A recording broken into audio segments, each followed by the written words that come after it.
Hi Cancer, welcome to your quantum reading. This is for Cancer, Sun, Moon, Rising. Welcome to my cross watchers. Cross watcher, you could be dealing with a Cancer. The message could be for you. Feel free to take it however it resonates with you and your situation. Keep in mind, these are general and timeless readings. Everything that you need to access is down below in my description box. My website link, Instagram handle, all that good stuff. And thank you guys so much. Oh yes, never give your power away over to these readings. You're in full control over your own life, your choices, and your decisions. So keep that in mind. And thank you guys so much for liking, subscribing. Thank you for all the ways you've been here and supported the channel. Let's go ahead and dive in. We have the Mother, and it's in the reverse. That came out last week, didn't it?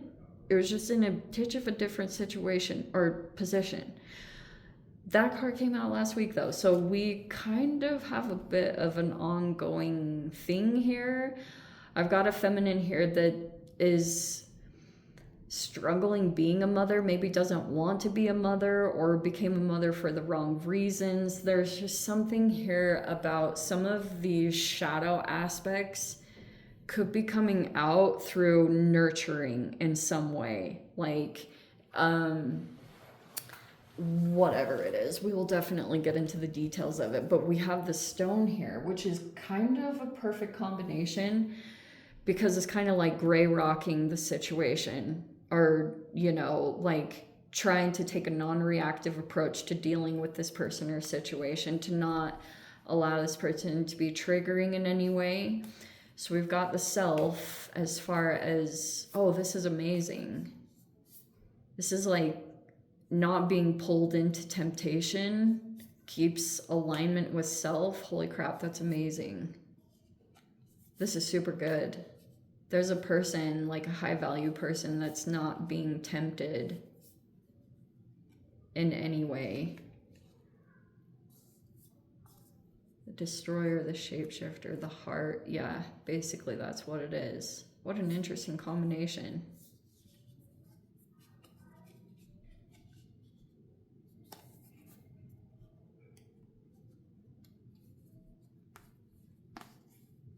And we've got this whole upstream situation. Wow. Okay, we have the Self.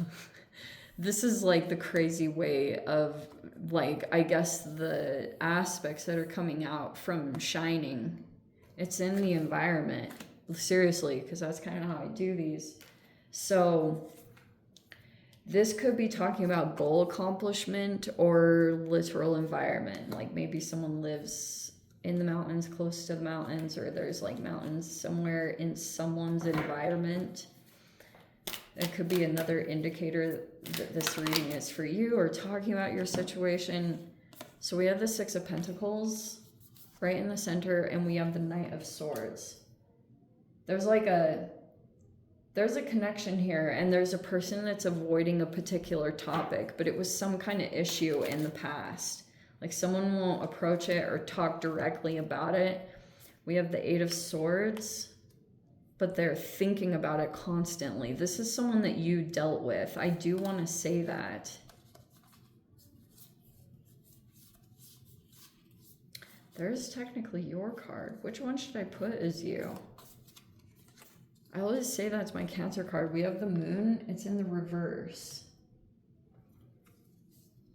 We have the Knight of Wands in the reverse in the recent past with... Oh, how very interesting. There's this announcement. Okay, so we have the World card. We have the Three of Wands. You could be working with some people right now, or there's a waiting period. You're like waiting to do something. It's coming up. Like you're looking forward to something specific. That's kind of what I get from this. And you see it as a wish fulfillment because there's the Nine of Cups. There's the Queen of Cups. There you are. That's your position. And then we have, this is so hilarious. We have the Ace of Swords in the reverse, the Five of Swords, and then the Six of Swords in the reverse. Okay. So basically, There's this announcement that was made here with the Ace of Swords in the reverse, but it's got a mind game behind it. And I'm a little bit like, that's very strange. There's someone here that was wanting to gain attention and stuff, but there's all this underlying mind game that's behind it. It's almost like someone looking happy that they won something, or, you know, there's this whole strategy to look like someone won something, because it will make a particular person feel emotionally that what they have going on right now, it's like that thief of joy. There's this whole intention behind that, because this is weird. Like, this is a really weird energy. There's a person here that feels blocked, or they can't travel or moved, and I think that's intentionally being done. And so basically what's happening, because there's this whole stalemate, like, two people, and I want to say it's you and someone else, you haven't been able to get beyond some issue. Like, there's a thing that hasn't been worked through. And I know you're aware of it. You've got your side of things where you're like, well, they hurt me. And this person does the same thing about you. They're looking back at the original things that transpired, and they're saying this was where the original hurt took place, or this caused this action, is like this chain of events. That's what this is talking about in this stalemate, and it's going on in this particular connection, okay? It's either talking about no contact, because there's a person here that wants to keep their energy protected. And so basically what's been happening is there's someone else okay, this is going to sound confusing, but there's one person that's been intentionally trying to restrict another's actions, either through stalking or whatever it is, and they're trying to prevent someone from getting opportunities, but the universe keeps like bringing them in. And that's the interesting part of it, is there's one person that's trying to control the other, but the other person isn't trying to control the other one. And so the one that's not being controlling in any way, there are things that are going well, or this person is continuing to like shine in some way, and it's through all this, because this person could have elevated, or they came back in touch with themselves by not like lowering themselves to their own lower nature. Like they went beyond it, either by avoiding temptations, like they didn't get pulled into something, so they elevated in consciousness. Does that make sense? So that's basically why this whole intention is basically that someone just came across a huge freaking wish fulfillment. Like, it's a pretty big deal. And there's someone that's trying to restrict them or prevent them from going toward this, but it keeps just happening. It's like it's meant to happen. The universe is supposed to be like making this happen. And because it's like karmically the wheel is turning. And basically, so that's why I was talking about that original thing where there's a person here that's purposefully being stopped from being able to get to the next chapter or the next phase.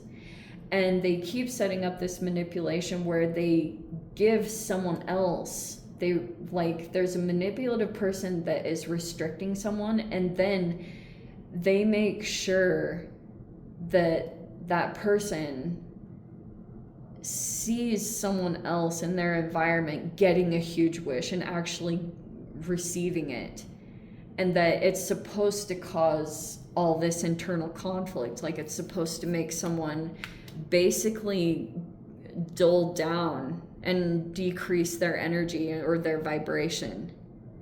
And that's the thing to recognize here, to be disillusioned by it. I mean, disillusionments are happening in general, but they're not exactly what is seen.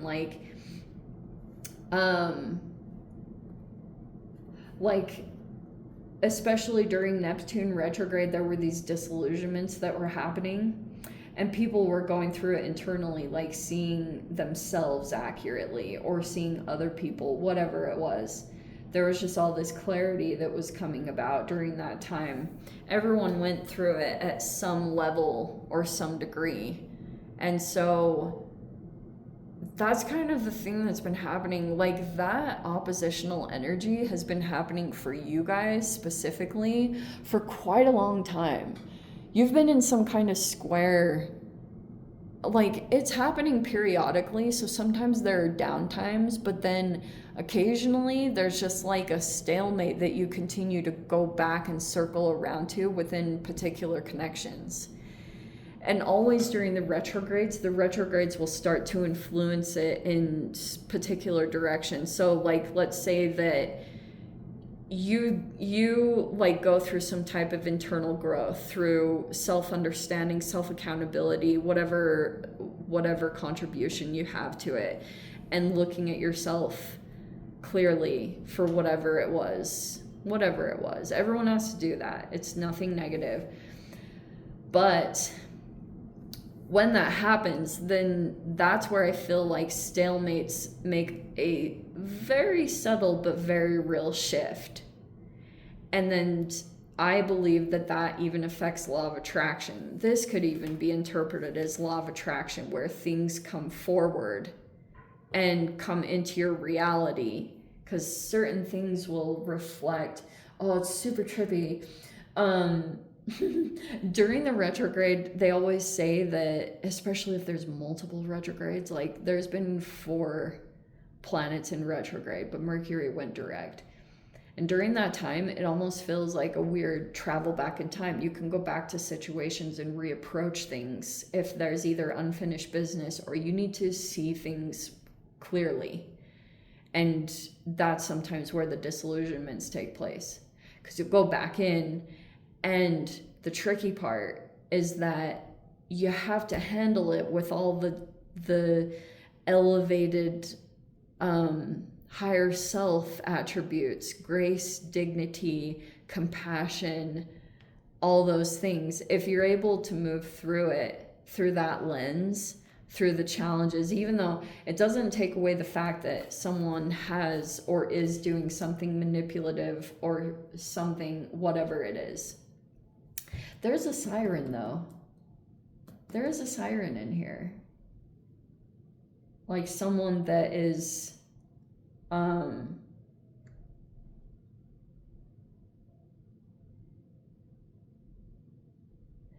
it's saying a fire sign, though. Leo, Aries, Sag. There's a fire sign here. And that was the dynamic. There was this... So here were the things. There was this mirroring that was going on, and that probably was super frustrating, especially if you came across some connections and they ended up being karmic.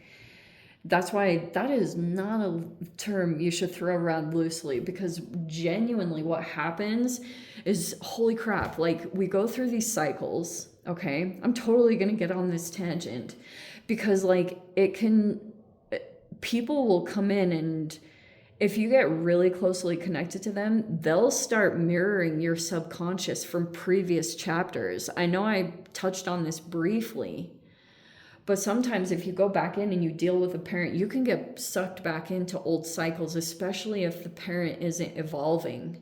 If they're still very stuck in their ways, they won't heal, they won't change, they're like, this is who I am, then it's like you accept it. But if you go back in and interact with it, it'll start repeating some old patterns, like old lessons that you had gone through. And it's trippy because that's why I was saying it feels like a twilight zone, like you just went back in time.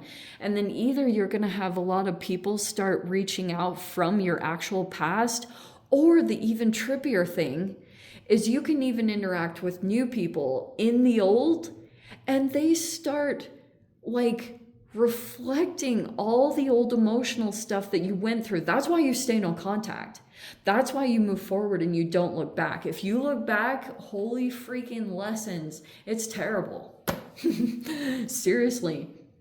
You could be thinking very innocently, oh, I'm going to go back because it's all nostalgic and this is when I felt really good. Watch what'll happen.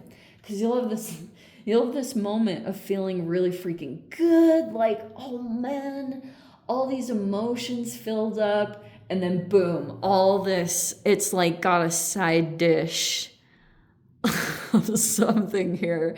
And I know that you guys, you'll know it if you do this. That's why I was saying, like, don't look back.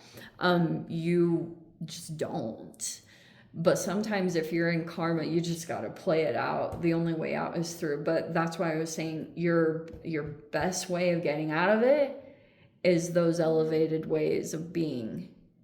And trust me, it's the only way. That's why there's something like, say nothing, just move on with grace. Karma will do the rest. Oh, but that's what I was going to say, Cancer. So, yes, there was this other fire sign. This was the sexually tempting one. There's this sexually tempting human. Or they're ultra charismatic. They could freaking charm something or another, something that's not charmable. But then we had a Queen of Cups here, which was like sweet, pure, good intention, a lot of empathy, compassion. There were these two energies that came into the mix. And basically what happened, there was a masculine that fell into temptation for this fire sign. And so they, but there was also some karma tied to the past. Whoever this water sign was, like Pisces, there was one from the past. And there was some karma that accumulated there. Someone could have cheated. Someone cheated on a water sign for this really attractive feminine. And then they stabbed this Queen of Cups in the back. Oh, shiz. That's the cycle that's completing because the karma is complete. That's why you can it'll trip you out. That's why I was saying you can even have new people come in and they either have the same attributes or they'll remind you of something from the past. And that's generally the karma. In the past, I used to be like, oh, wow, this is a synchronicity. And now when I see karma, like standing there, I'm like, okay, I'm going to go into it, but keep the boundaries strong. Don't let it get too far in because you will, the entanglements can be super intense. Anyway, let me dive into the extended Cancer. If you guys want to join me over there, feel free. Go down below, click on the Vimeo link, see it over there. But Cancer, if this is where we leave things, I'm sending you so much love, wishing you all the very best. See you in the next reading. Take care.